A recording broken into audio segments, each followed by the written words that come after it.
Ao longo do século XX, poucos líderes geraram tanto medo, controvérsia e fascínio quanto Saddam Hussein. Presidente do Iraque de 1979 a 2003, Saddam ficou marcado como um ditador brutal, responsável por guerras, repressões sangrentas e políticas autoritárias. No entanto, por trás do homem com uniforme militar e olhar implacável, havia também um estrategista frio, calculista e profundamente consciente do xadrez político do Oriente Médio. A pergunta que se impõe é provocadora. Saddam foi apenas um vilão sedento por poder ou um jogador estratégico inserido em um tabuleiro internacional complexo? Saddam Hussein chegou ao poder em uma época conturbada da história iraquiana. Com raízes no Partido Baath, uma ideologia nacionalista árabe e secular, ele consolidou seu governo através de expurgos violentos e vigilância implacável. A promessa era clara: unificar o país, fortalecer o Estado e transformar o Iraque em uma potência regional. E, por um tempo, conseguiu. Investiu em infraestrutura, modernização militar e programas sociais, financiados principalmente pelas vastas reservas de petróleo do país. Mas foi a guerra que moldou sua imagem no cenário mundial. Em 1980, Saddam lançou o Iraque em um confronto sangrento contra o Irã, recém-saído da Revolução Islâmica. O conflito duraria 8 anos, deixando cerca de 1 milhão de mortos e devastando as economias dos dois países. Ainda assim, para Saddam, o objetivo era estratégico: conter a expansão do islamismo revolucionário iraniano e afirmar a liderança do Iraque no mundo árabe.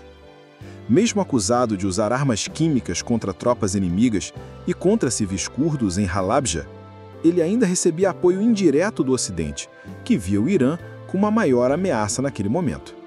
No entanto, foi em 1990, com a invasão do Kuwait, que Saddam cruzou uma linha sem retorno. A justificativa era econômica e histórica.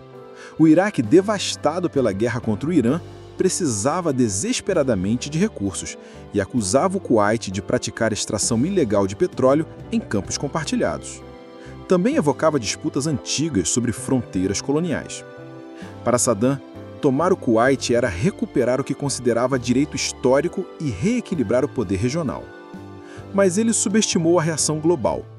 O mundo ocidental, liderado pelos Estados Unidos, viu na invasão uma ameaça à estabilidade do mercado de petróleo e à ordem internacional.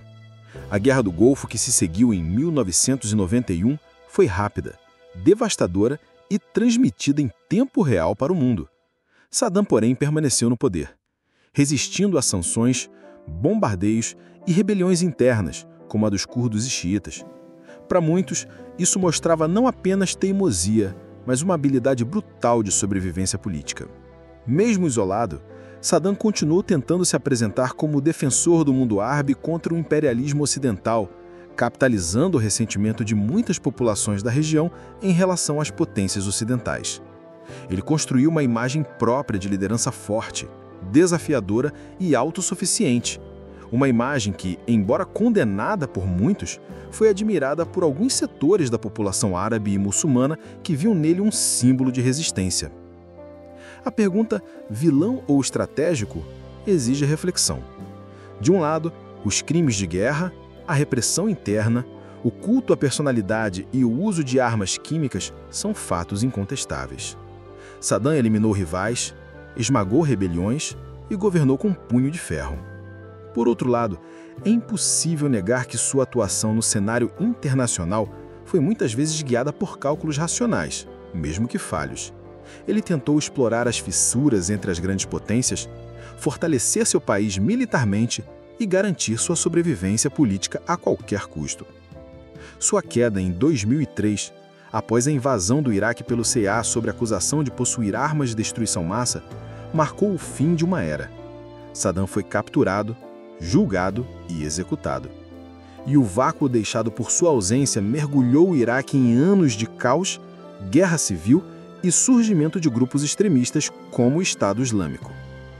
Refletindo sobre sua trajetória, Saddam Hussein representa o paradoxo de muitos líderes autoritários do século XX, ao mesmo tempo arquitetos de estabilidade e de destruição.